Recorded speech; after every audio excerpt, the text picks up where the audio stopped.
Hindi nakapagbayad ng upa sa bahay, pwede bang paalisin? Ito ang tanong ng kababayan nating sa Angelina.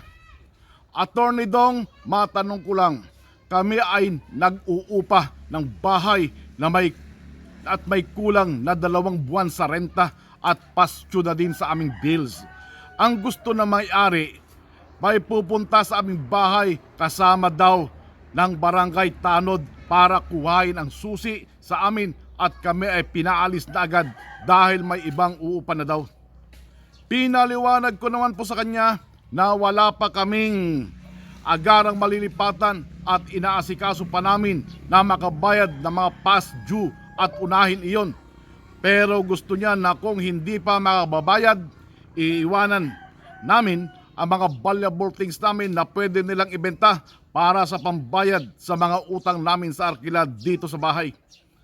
Wala naman po kaming mapaglalagyan pa ng magamit gawa ng kailangan naming unahing makabayad. Kailangan daw na pagkuha ng susi sa amin, kasabay na ilabas namin ang magamit. Iwala pa po kaming bahay na pwedeng malipatan.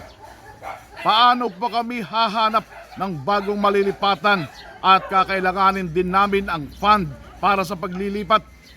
Kung hindi daw kami makababayad, ay iakyat niya sa pulis ang kaso namin. Tulungan mo po ako, Attorney Dong, kung ano ang dapat kong gawin. Taga Cavite po kami. Maraming salamat po.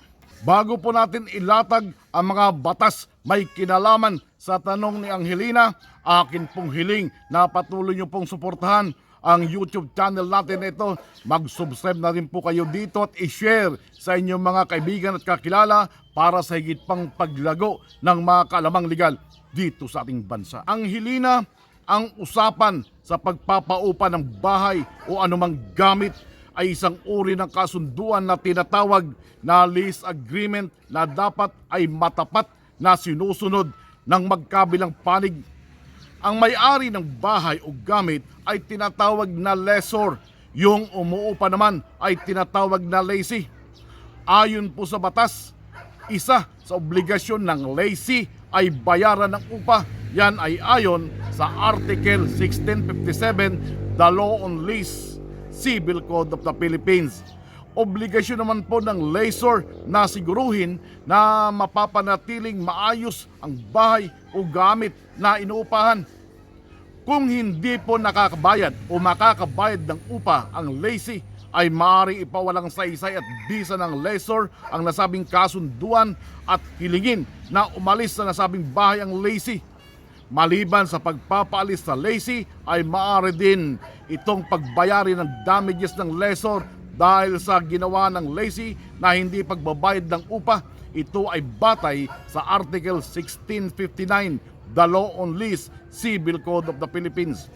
Subalit, hindi po dapat ilagay ng lessor sa kanyang mga kamay at sa pilitan nitong paalisin ang lessee na hindi nakababayad ng upa. Dahil kung ito po ay gagawin ng lessor, siya naman ay maaari pong makasuhan ng lessee ng sa pilitang pagpapalis o forcible entry at pabibilit sa isang tao na gawin ang isang bagay na ayaw nitong gawin o tinatawag na grave coercion.